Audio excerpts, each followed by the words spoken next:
मध्य प्रदेश में विधानसभा चुनाव में बीजेपी की जीत के बाद अब मुख्यमंत्री के नाम पर चर्चा तेज हो गई है, क्योंकि यहां भाजपा ने प्रधानमंत्री नरेंद्र मोदी के नाम पर ही चुनाव लड़ा।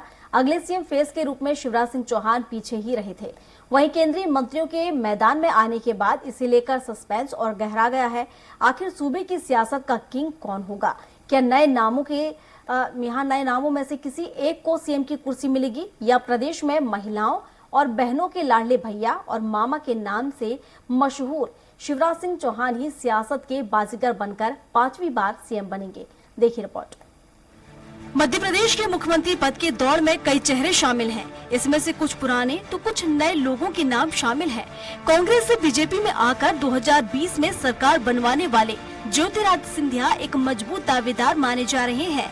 सिंधिया का नाम किस आधार पर लिस्ट में है और उन्हें मुख्यमंत्री बनाने के क्या क्या कारण हो सकते हैं, इस सवाल के जवाब में जानकार बताते हैं कि साल 2020 में ज्योतिरादित्य सिंधिया ने बीजेपी में शामिल होकर सरकार की वापसी कराई। सिंधिया के पास राजनीति का लंबा अनुभव है। वो मौजूदा वक्त में केंद्रीय मंत्री भी हैं।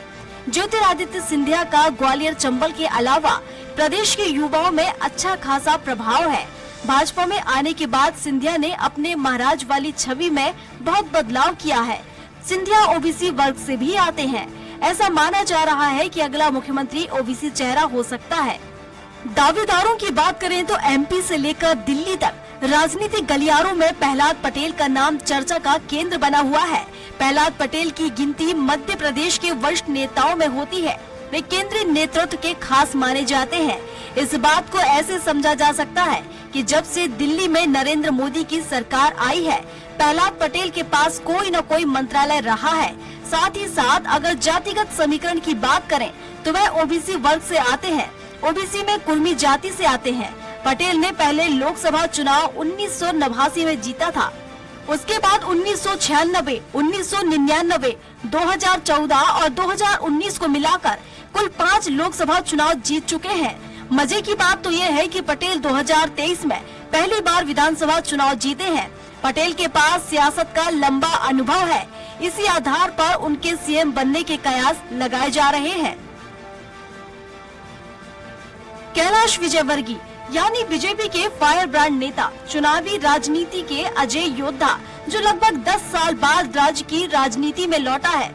मध्य प्रदेश की राजनीति में कैलाश विजयवर्गीय बीजेपी का बड़ा चेहरा माने जाते हैं। केंद्रीय मंत्री अमित शाह के करीबी माने जाते हैं। कैलाश विजयवर्गीय कुशल संगठक माने जाते हैं। उनके नेतृत्व में बीजेपी कई राज्यों में जीत चुकी है और बंगाल जैसे राज्य में अपनी जड़ें जमा चुकी है।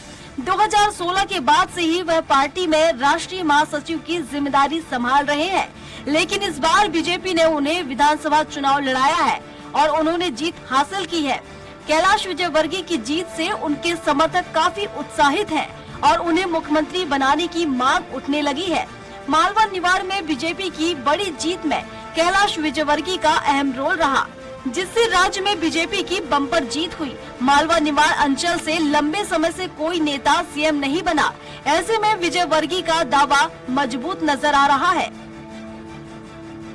नरेंद्र सिंह तोमर वर्तमान में मोदी कैबिनेट में केंद्रीय कृषि मंत्री हैं। तोमर मुरैना जिले की दिन्नी विधानसभा सीट से प्रत्याशी थे, जिन्होंने त्रिकोणीय और रोमांचक मुकाबले में कांग्रेस के रविंद्र सिंह तोमर को 55,131 वोटों से और बलवीर दंडोतिया को 24,461 वोटों से हरा दिया।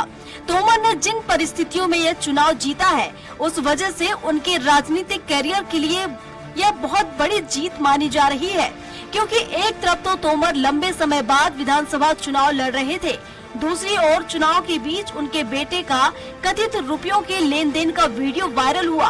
तोमर की इस महाजीत के बाद अब ग्वालियर चंबल क्षेत्र से मुख्यमंत्री के चेहरे के लिए प्रबल दावेदार बन गए हैं।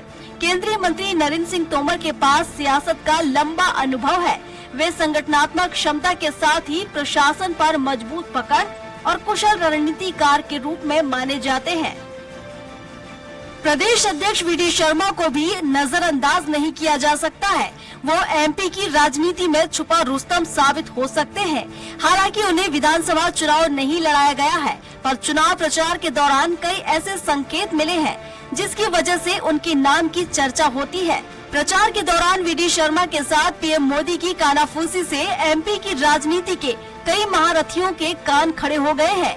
इंदौर में रोड शो के दौरान पीएम के साथ सिर्फ वीडी शर्मा को देखकर उनके सीएम बनने की कयासबाजी लगाई जा रही है, पर 2024 की रणनीति में उनका ब्राह्मण होना उनका सबसे बड़ा ड्रॉबैक हो जा रहा है। पिछड़ों की राजनीति का कार्ड जिस तरह कांग्रेस खेल रही है, उसके लिए बीजेपी किसी संवर्ण को सीएम बनाएगी ऐसा लगता तो नहीं है कि शर्मा की उम्र, शिवराज की शैली और नड्डा की नजदीकी उनके नाम की वजनदारी बनाती है। उत्तर प्रदेश में भारतीय जनता पार्टी को जिस तरह से बहुमत मिला है, उसका पूरा श्रेय वर्तमान सीएम शिवराज सिंह चौहान को ही जाता है। और मेरा मानना यह है कि जब भी उनके पर्यवेक्षक सीएम पद का चयन करेंगे, उसमें शिवराज जी प्रथम पंक्ति में रहेंगे। हाँ, ये बात जरूर है कि अगर शिवराज सिंह चौहान जी से ही ये पूछा गया, सीएम का विकल्प पूछा जाएगा, तो वो दूसरा नाम अपने मित्र नरेंद्र सिंह तोमर का नाम प्रस्तावित करेंगे, ऐसा मेरा मानना है।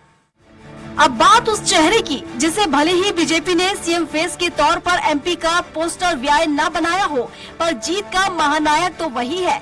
ये बात है सीएम शिवराज सिंह की, जिन्होंने मध्य प्रदेश में बीजेपी के लिए लाडली बहना योजना बनाकर हारी हुई बाजी को जीत लिया और जीता भी ऐसे कि इतिहास में ये जीत दर्ज रहेगी। लाडली बहनों ने अपने लाडले भैया की नैया पार लगा दी है। इसके साथ ही एमपी में बीजेपी की सुपर जीत हुई है। इस जीत के पीछे पार्टी के कई चेहरे खड़े हैं, लेकिन बाजी पलटने वाली योजनाएं सीएम शिवराज सिंह चौहान ने शुरू की थी। पीएम मोदी के बाद एमपी में सबसे बड़ा चेहरा शिवराज सिंह चौहान का ही है। उन्होंने वोटिंग के दौरान कहा था कि लाडली बहना योजना ने सारे कांटे निकाल दिए हैं। इस जीत के साथ ही शिवराज सिंह चौहान ने एक बार फिर से पार्टी में मजबूती के साथ खड़े हुए हैं और जानकार कहते हैं कि इस प्रचंड जीत के बाद सीएम की कुर्सी को शिवराज अपने हाथों से जाने नहीं देंगे। बीजेपी को जो प्रचंड बहुमत मिला है, इसके बाद अब मुख्यमंत्री कौन बनेगा, इस पे चर्चा शुरू हो गई है। मुख्यमंत्री के रेस में सबसे आगे आज शिवराज सिंह चौहान जी हैं। शिवराज सिंह चौहान का जो योजनाएं हैं और उस योजनाओं का इम्प्लीमेंट जो किया है, जिस तरह से किया है, एफिशिएंटली किया है, इस और सेंटर की योजनाओं को भी शिवराज सिंह ने जिस तरह से यहाँ पे इम्प्लीमेंट किया है, इसके चलते इस तरह के प्रचंड बहुमत मिलने का श्रेय पूरा शिवराज सिंह चौहान को जाता है।